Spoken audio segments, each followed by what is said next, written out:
just watch Why Socialism Always Fails by North Star Radio. Said that some of you are communists. That is a very unpopular term today. The Soviet Union is a matter of practical fact. The practical fact known to you and known to all the world is run by a dictatorship. It shall be the policy of this nation to regard any nuclear missile. Isn't it crazy that all of America's enemies always happen to be totalitarian dictatorships? It's just crazy how America, regardless of how many actual totalitarian authoritarian dictatorships that they've aligned with, planted, armed, trained, defended, it's always the enemies that are secretly much, much worse.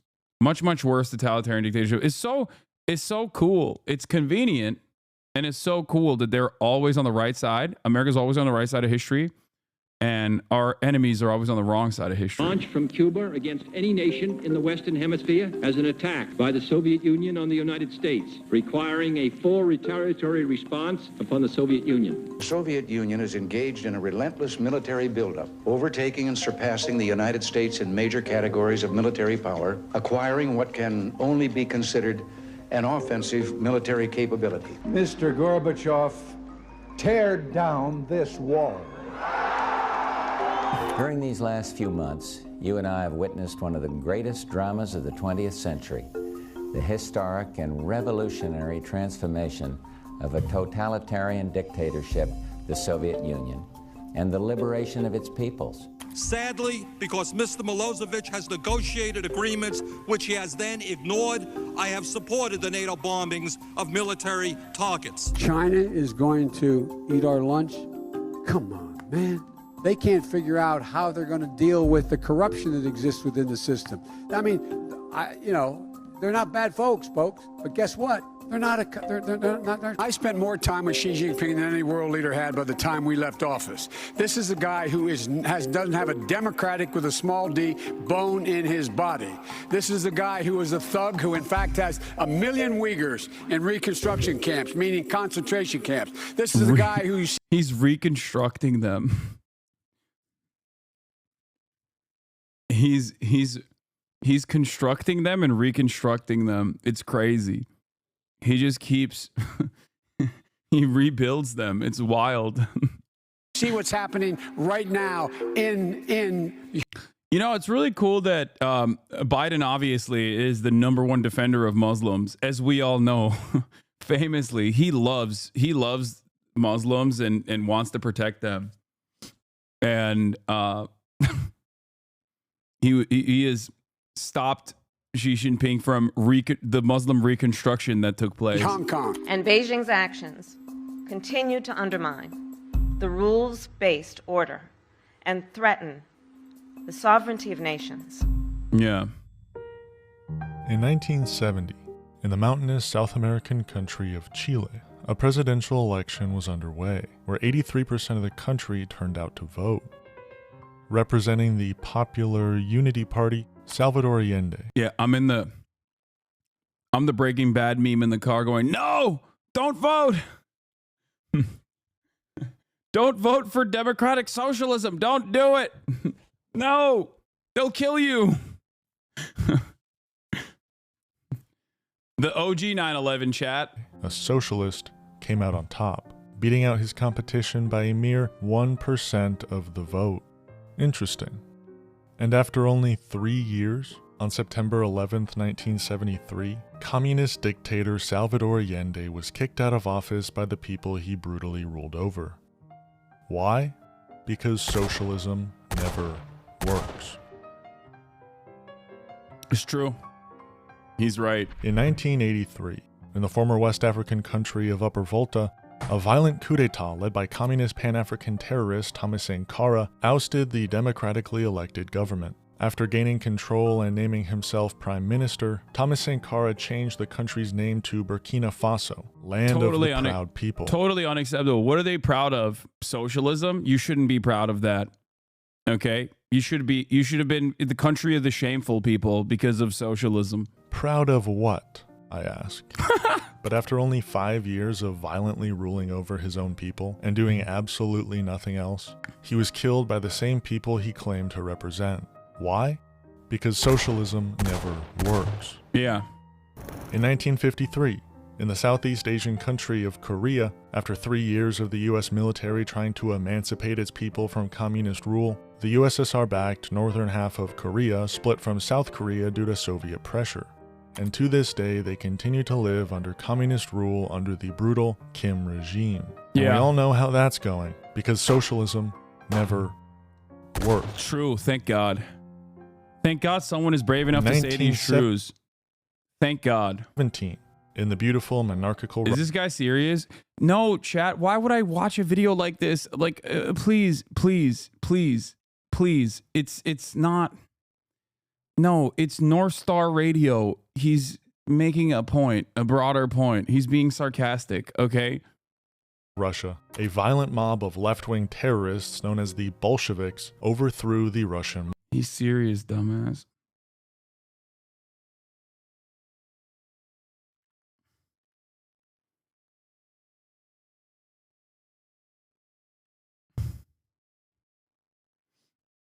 monarchy, ousting Tsar Nicholas II and brutally ending his entire lineage. Nearly 80 years. That was so unacceptable, honestly. Can you imagine the peaceful Tsar ruling over this vast land in the kindest ways possible? Famously, okay? Famously, a much gentler monarchy. And all of a sudden, these peasants, they just rise up. These people, they just rise up in arms and take up arms against the peaceful, benevolent monarch. Like, what has he done? Nothing wrong. Nothing wrong at all. And then they just have this revolution. Gross. Grow up, okay? Things would have been so much better. Past of Russian communist rule, while at the same time invading and implementing communism throughout Europe, Asia. Better an enslaved peasant in desperate squalor than a worker with pretty decent living conditions? That's what I'm saying, dude. What? Like, oh, what's next? You're going to talk about how the Tsar was consistently implementing pogroms? Like, ugh, whatever, dude. Some people have bad vibes, okay? Many of them happen to be Jewish. But the Tsar, he knew what was right from wrong. Duh. Some people are traitors. Like, what are you supposed to do? You can't go against the mandate of heaven. A person who is appointed by God, anointed by God. What? Oh my God, what's next, dude? You're gonna tell me that men can't have hobbies like building 150 pipe bombs like the guy in Virginia? Thank God they let him go. America, ever encroaching on the last bit of democracy in the West. But after 80 years of brutal communist oppression, the Russian people finally had enough, rising up against their brutal dictatorship in the name of democracy, liberty, and justice for all. Yeah, and everybody knows the liberalization of the Soviet bloc was fantastic. I'll explain. When they were doing, when suicide rates went up by like 7 million %, and an entire region of the planet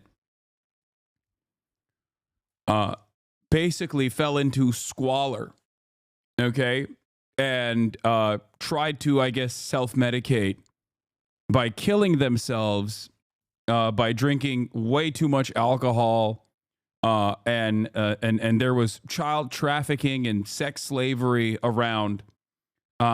This was actually good. I'll explain. It's sometimes good to go through, the hard times because it creates strong men, right? I've seen that meme online somewhere. Hard times create strong men create good times, and then good times create weak men, and weak men create bad times. It's just growing pains, right? That's just how it works. Their decades of suffering were truly brought to conclusion by the destruction of the Berlin Wall and the liberation of West Berlin. How did the fiercest communist regime in the history of the world eventually collapse by the mere power of its oppressed people? Because socialism never works. It's true. Facts. True facts stated.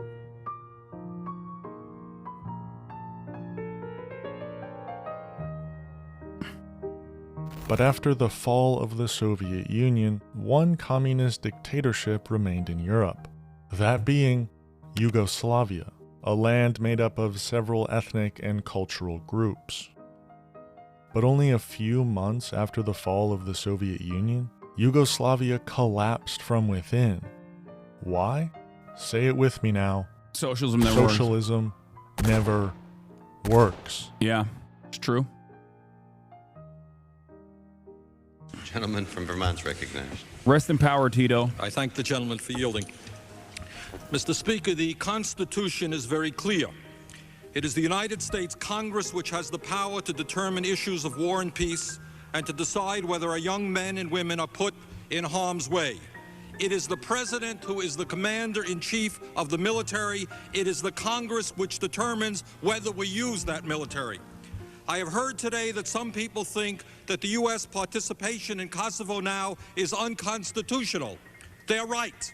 But the U.S. participation in Vietnam, Grenada, Panama, and many other conflicts which took place without congressional authorization were also unconstitutional. Sadly, because Mr. Milosevic has negotiated agreements which he has then ignored, I have supported the NATO bombings of military targets. Sorry, I'm stupid as hell. I'm still a normie, truly, but Tito was a dictator, right? I feel like saying that about under American education, under Western education, saying that about like virtually every other leader that oversaw any sort of like socialist governance is understandable, given how much education is out there talking about how devastating these guys were. But Tito is like famously one of those dudes that is supposed to be an in-betweener, you know, cooperation with the West, and also cooperation with, to a certain degree, Soviet-aligned countries as well. It's interesting to say this about him ultimately, because it's like he was, you know, he was definitely someone who worked with the West a lot.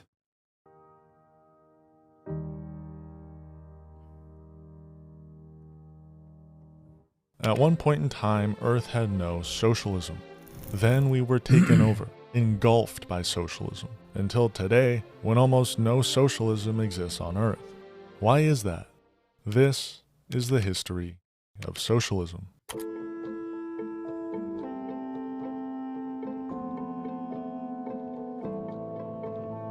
Vladimir Lenin is viewed as the father of socialism, the man who orchestrated the October Revolution. A group of anti-capitalist Bolshevik terrorists stormed the Winter Palace and brutally ended the Romanov lineage, and after doing so, implemented communism all throughout Russia.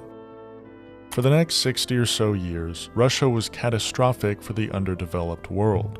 Invasion after invasion, Russia was spreading communism all throughout the globe, like it was an infectious disease searching through every alley and stairwell for its next victim, steadily building what we now know as the Soviet Union.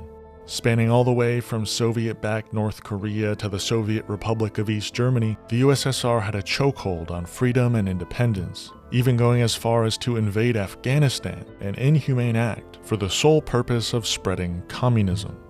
This was truly a dark time in Earth's history. However, for whatever reason, one by one these communist dictatorships began to collapse, turning away from the dark side overnight. The USSR, done. East Germany, collapsed. Vietnam, cooked. Chile, donezo. Yugoslavia, bye-bye. And just like that, good was returned to this earth. But that's easy. That's understood. That's just history. The reason I'm here today is to answer the one question that is on everyone's mind. Why did these countries collapse? How did these countries collapse? Did society just become lazy? Maybe no one wanted to work because everything was handed to them. Were these dictators hoarding all the wealth for themselves and their friends? A phenomenon all too common in the history of these socialist countries? And something that does not exist in capitalism, famously. Okay? I just want to reiterate the point. The accumulation of wealth at the top in the hands of the few. Okay? This famously is not a product of the dictatorship of the bourgeois. They know better. They are producers. They are wealth producers. They know what to do with the money. You and other peasants like you do not understand. You will never understand how difficult of a journey it is, how difficult of a process it is to actually make capital accumulate. You can't, if given to you, all of that wealth, if distributed evenly, if distributed across the laboring class, by virtue of how much they're actually contributing to the output, how much they're actually contributing to the value, that would be devastating, completely devastating, because you would just squander it. You would buy, I don't know, silly things like Warhammer 40K figurines or something. That's what you would do. Whereas the wealthy, they know how to use it. This is why socialism always fails.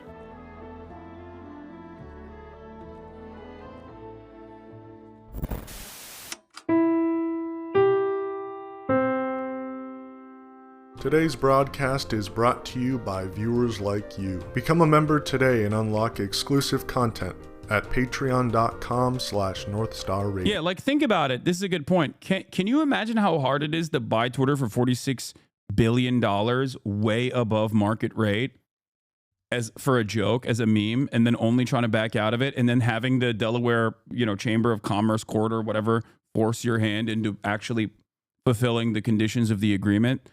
And purchasing Twitter at this incredibly high price point, and then immediately gutting the entirety of the workforce, destroying any revenue opportunities you might have had, utilizing this massive social media platform as your own personal cumsock, while simultaneously tweeting 1,000 times a day. Do you know how difficult that is? You think you could be able to do such a thing? No, of course not. It takes a master of the craft to be able to put together such a fantastic opportunity.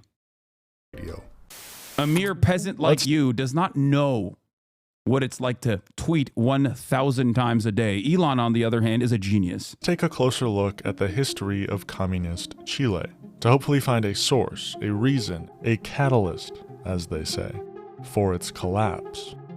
In 1973, Chile elected communist dictator Salvador Allende, but only a week after Allende took... Why are you being so condescending? I will buy your house when my Funko Pop investments, not a toy collection, take off. Stop. I'm fearful. I'm fearful of the market value of your Funko Pop collection growing every single day. Office, communist Chile's entire economy collapsed, and so did Salvador Allende's reign. But why? Why did communism work so poorly for Chile that their entire economy and society collapsed in only a week of Allende taking?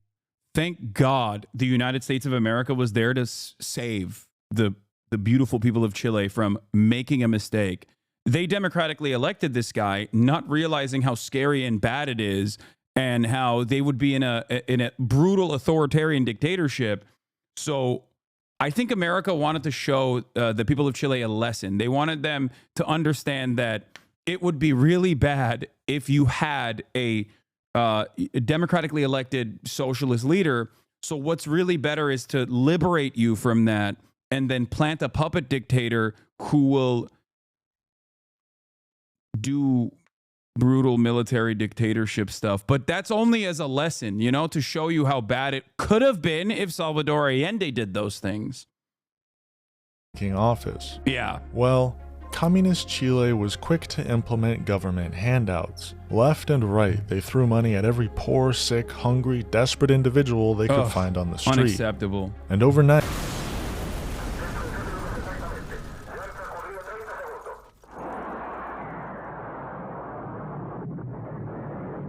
Yeah, I lied. The true reason socialism always fails is because socialism never gets the opportunity he lied? to not fail. Wait, what? Sure, the Bolsheviks were definitionally terrorists. But the idea that all resistance is unjust is a silly concept. Life in the Russian Empire, ruled by the Romanov family, was not a fun time, especially leading up to the revolution.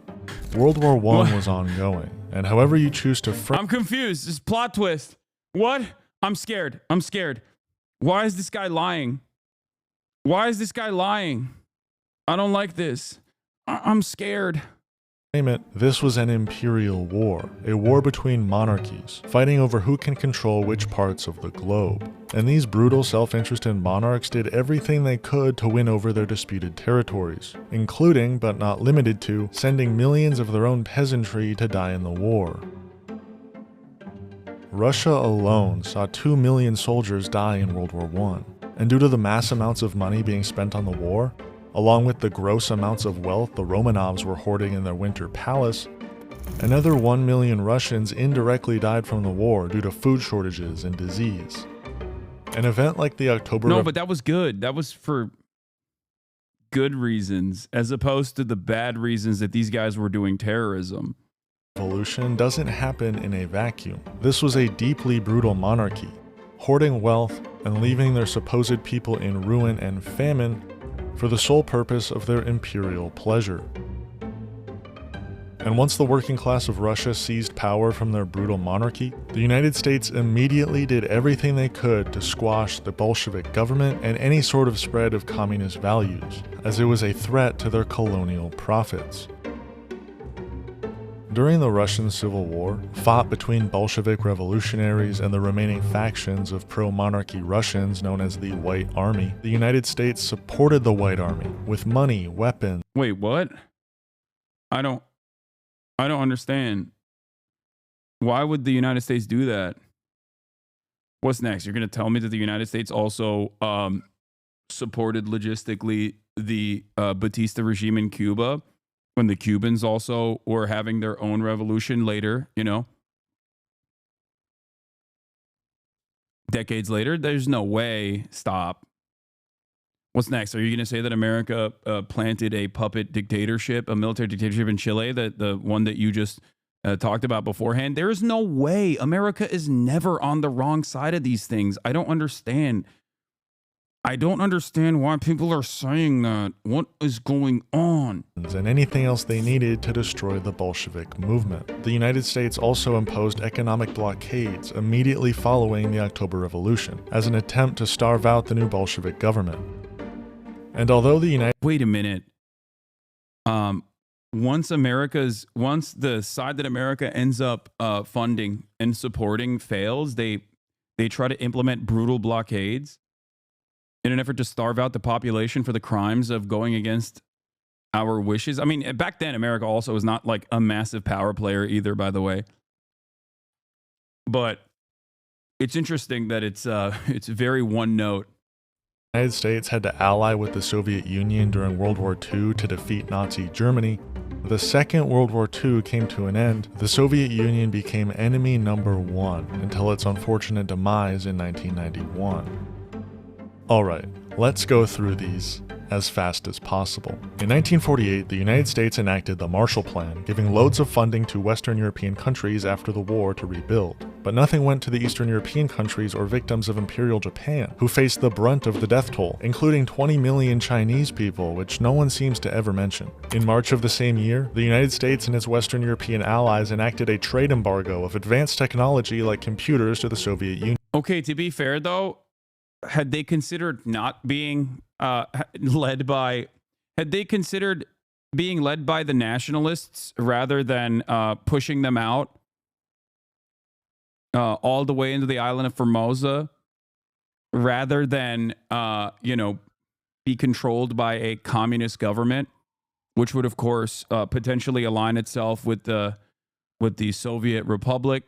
I'm just saying, the Soviet Union and its sphere of influence was growing, and that's genuinely devastating for America's interests. So I don't think that's an appropriate thing. So yeah, no, even if you have 20 million that die, okay, under brutal imperial Japan's horrifying war crimes, okay, ultimately you don't need that money. You can deal with it on your own. Union, drastically limiting their ability to rebuild post-war. The next year, in 1949, NATO was established, which today seems to be understood as some sort of world police, but was originally designed with the sole purpose of intimidating and combating the USSR and their humanitarian efforts across the globe, stopping any potential expansion into Western Europe.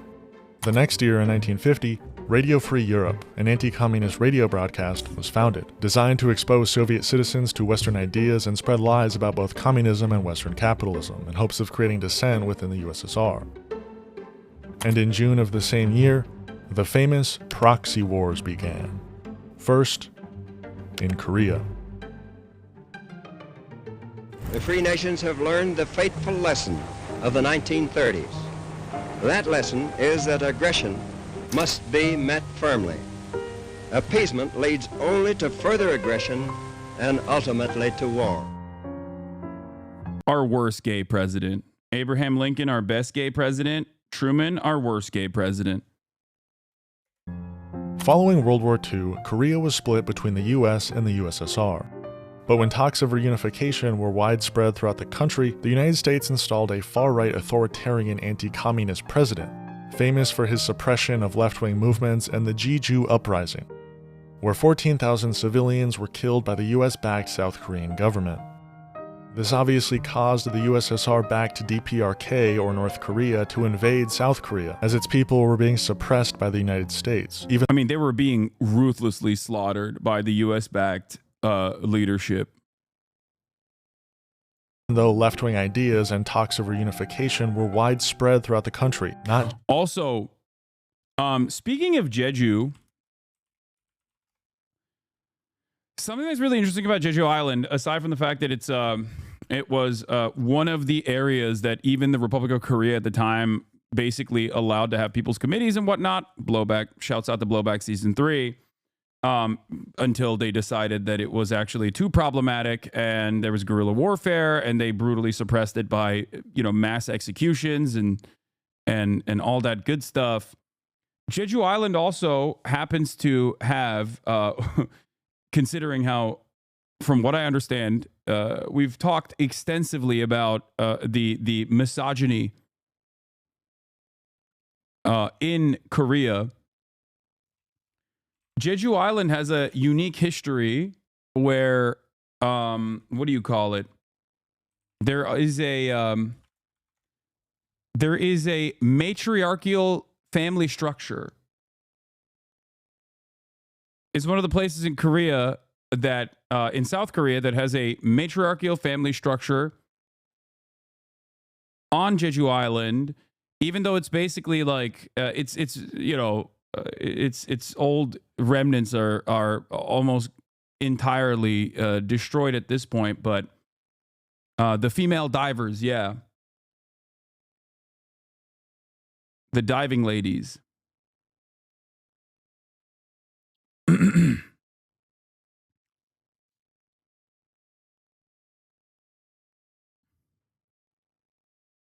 The sea women, Hanyo.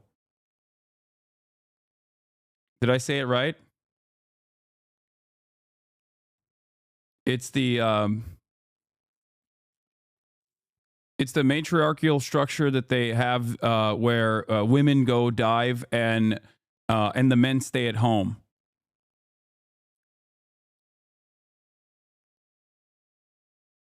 Oh, my brother in Christ never thought What? How about James Buchanan? I'd say Buchanan is the most iconic gay president, but also the worst Lamau. My brother in Christ never thought I'd see the day I disagree with you. Wait, about what?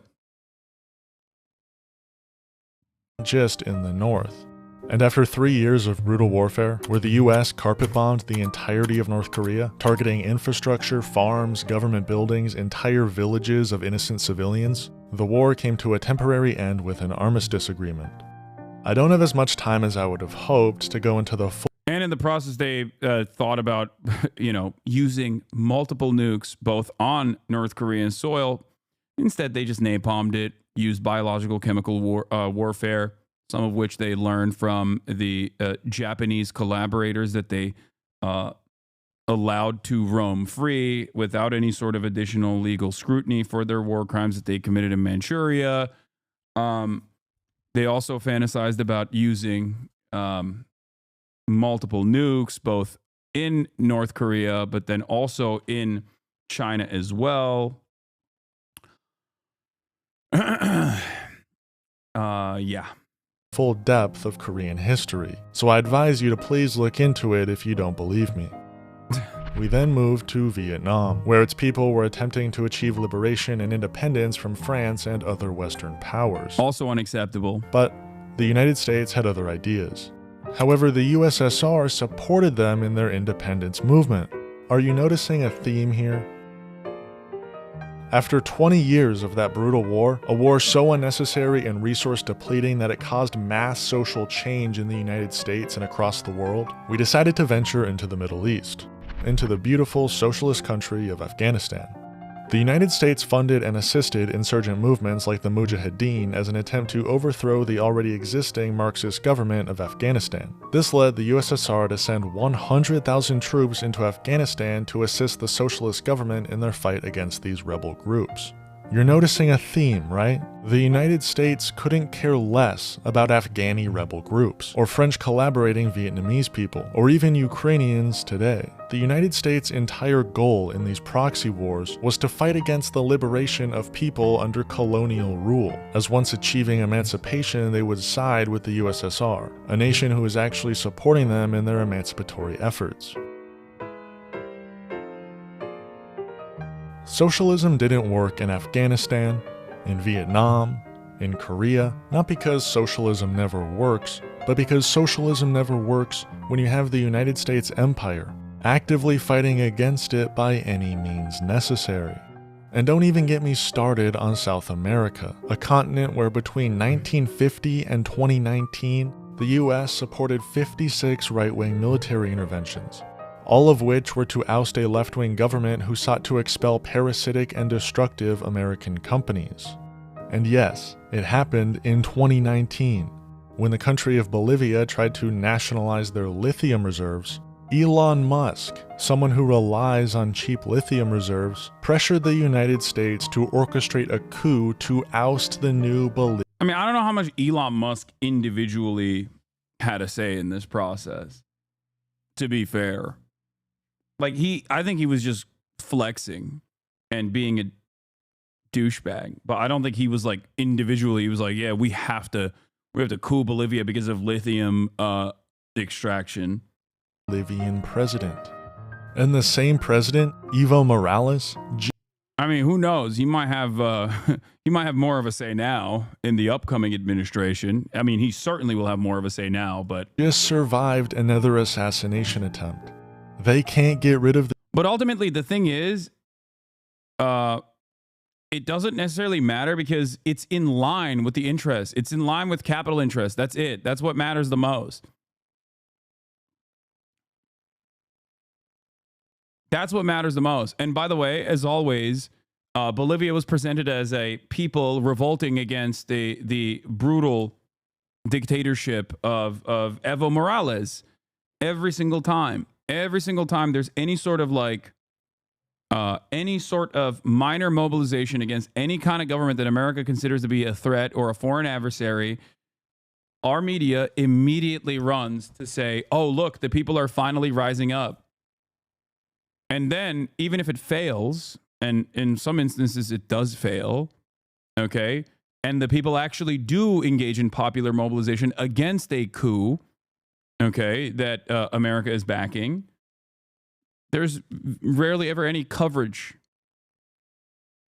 over the matter. It's like it's already resolved. You know, we already figured it out. We already know what happened. This man. But there is a silver lining in all of this. The United States can put its grubby little hands wherever it chooses to put them, squash whatever sort of movement that has any chance of limiting their global control. But what they can't do is beat resiliency, determination.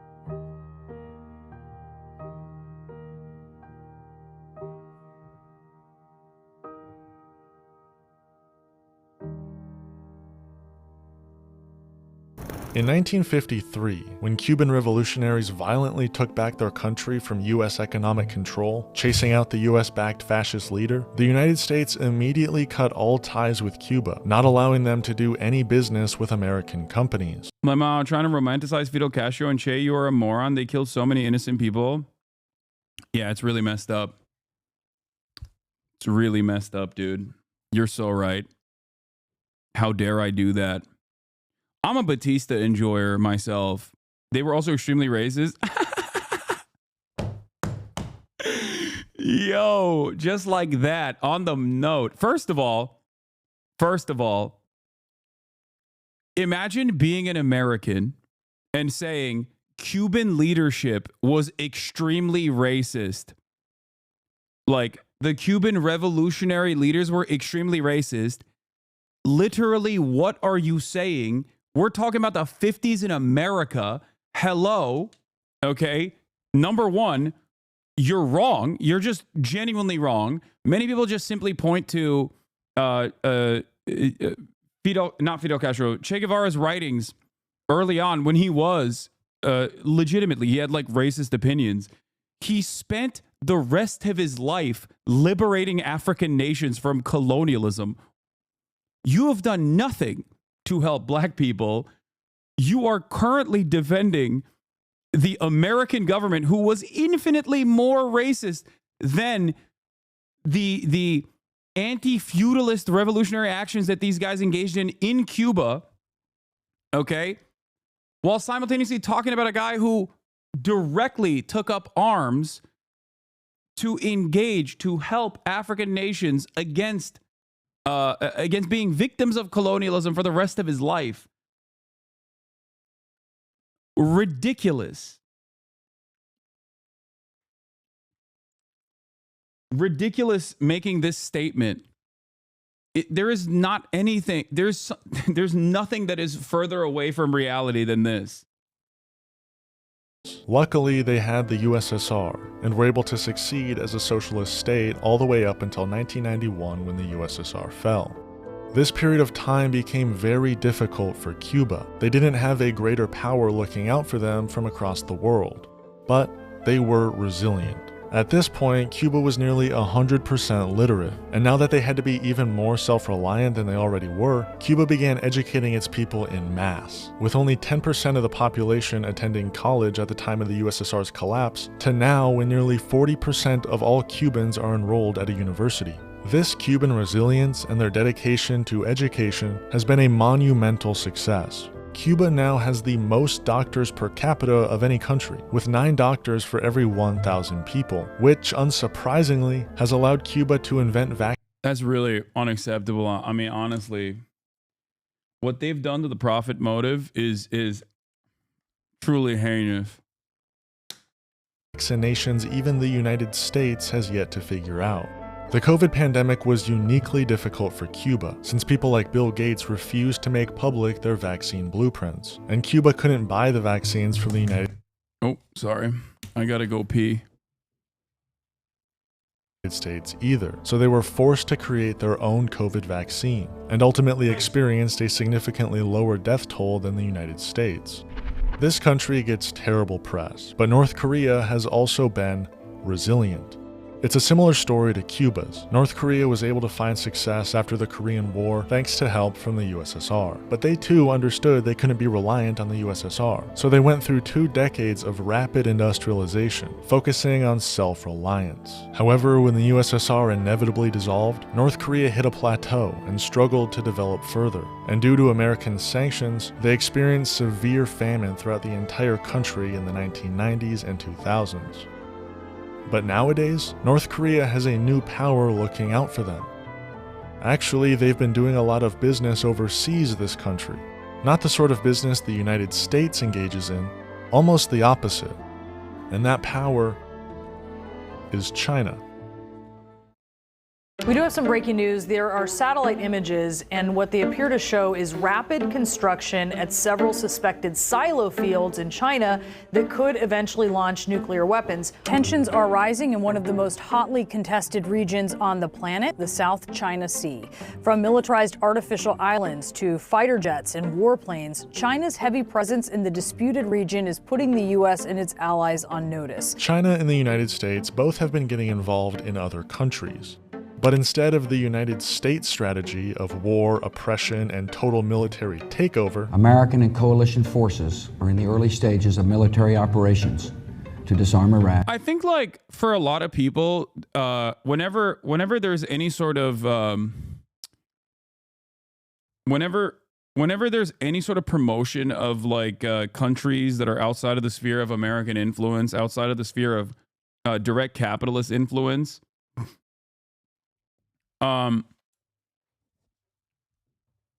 it's oftentimes talked about with it's often talked about like, oh, they have to be perfect. Like, they're not.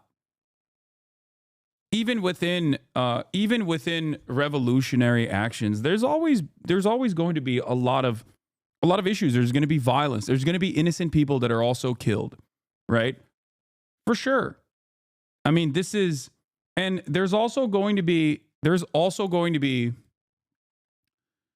issues of governance in the aftermath as well, partially as a consequence of the brutal sanctions regime implemented in an effort to punish.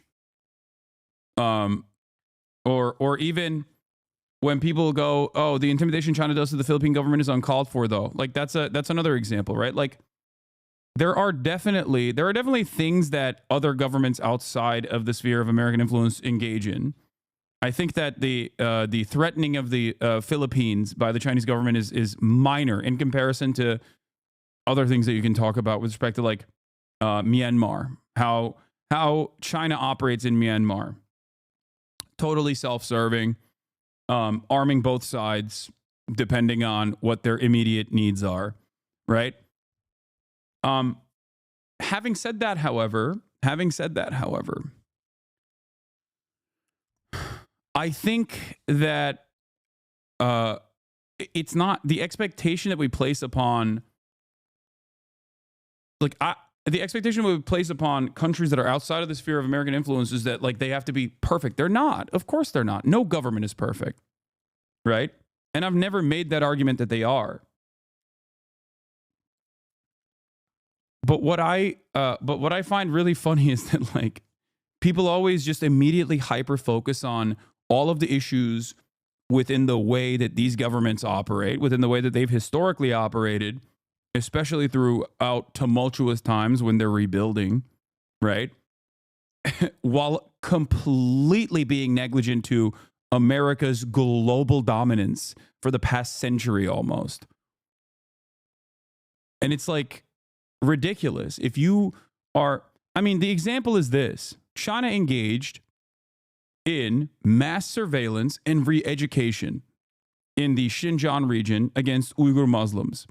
They considered them to be separatists, extremists. Were there separatist extremists amongst the Uyghur Muslims? Certainly, of course. Having said that, the Chinese government's attitude was completely unacceptable. Okay? I've never defended that at all.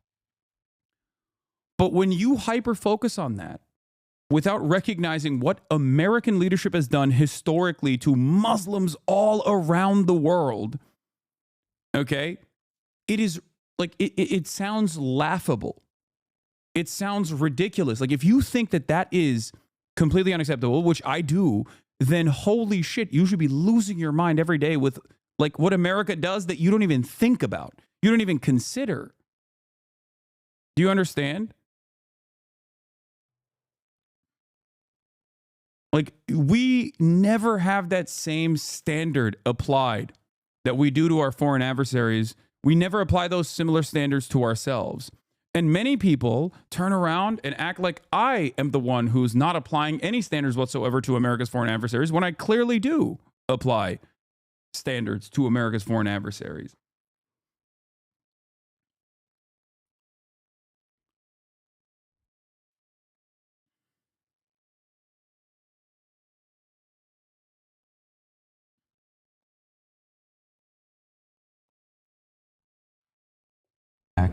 To free its people and to defend the world from grave danger. China has been going about it a different way, known as the Belt and Road Initiative. In order to expand global trade, China realized that investing in underdeveloped countries would allow said countries to spend, but never in its own country, thus creating an illusion of justice. That's also wrong. America never dominates in its own country is so laughable. The problem is American dominance on U.S. soil is invisible, and it's backed by a massively successful press apparatus that is also seen as invisible, both historically with American dominance against Native Americans or chattel slavery, but even in contemporary American society where we are so brutal, so ruthless to the poor. Like, I'm not even talking about the indigenous people when I talk about like American dominance against, you know, entire, not explicitly like Japan concentration camp in the U.S. I mean, state violence via evictions through capital prisons. Exactly. I feel like the American government does untold amounts of structural violence, but that is completely invisible is my point. It's not seen as like direct violence. Whenever there is some sort of direct violence, like whenever there's any sort of like direct violence, it's always done in the hands of the police, for example. So it is normalized. It's considered to be like totally valid, totally appropriate. We talk about camps, for example. We talk about gulags and whatnot. America has the highest prisoner per capita on the planet. We have, behind bars, a quarter of the entire planet's prisoner population. A quarter. 1 out of every 4 person that is currently jailed behind bars is jailed behind bars in the United States of America. We still have legal slavery in the United States of America. It's legal as a mechanism of punishment. As a matter of fact, the state I'm in right now, the state of California, voted to reaffirm that right to continue utilizing slavery in the state of California as a form of punishment in this last election cycle. California is supposed to be so woke and so progressive.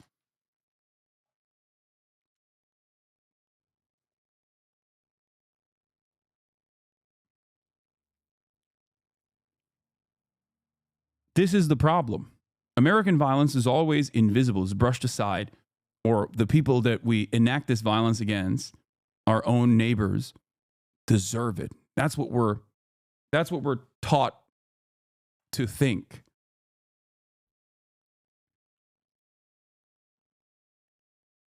When our foreign adversaries do it, it's unimaginable cruelty. That's why I always joke around and say, like, I love those memes about, you know, talking about American society like I'm Yeonmi Parks, but for America.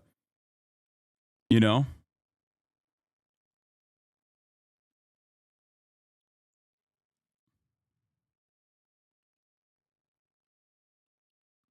money on China, investing in ports, highways, airports, railways. These investments help both the country receiving the investment as well as China.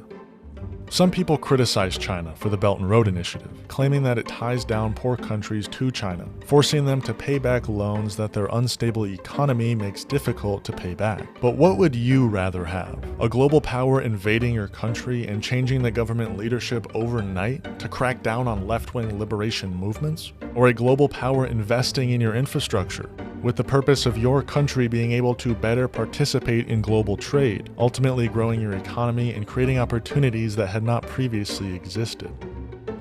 Socialism has loans, by the way, that even American capitalists have come to recognize are infinitely more favorable in their conditions than the Chinese loans. Something that you know, we're trying to fix here in the West is by trying to offer better loan conditions. Has worked. It worked for every country that's tried it. Yeah, 17 different loans were forgiven by China. The inevitable reaction by the United States. But when people try to argue that socialism never works, they're really admitting that as long as there is a global network of American-backed leaders, allowing for the continuation of America's pillaging of the Third World, as well as a vast collection of American military bases all across the world, socialism can never work. It is always in the best interest of imperialists to squash anti-imperialist movements, especially when that movement is taking place on the largest deposit of crude oil in the entire world. Thank you for watching North Star Radio. Peace and love. Free Palestine. Have we ever tried to meddle in other countries' elections? Oh, probably. Oh, man. But it was for the good of the system in order to avoid the communists from... Did you mean wage slavery or prison complex slavery? No, prison complex slavery, not wage slavery. Wage slavery is a separate one that we also try to talk about and try to abolish. How the U.S. destroyed more than socialism in Chile. Project Cybersyn by cool former right, now socialist YouTuber overzealous. No, I don't want to do that. Are you stating that the loans handed out by China are more fair than the ones handed out by our financial institutions or the loans given out by U.S. to other countries? No, I'm talking about the IMF and the World Bank.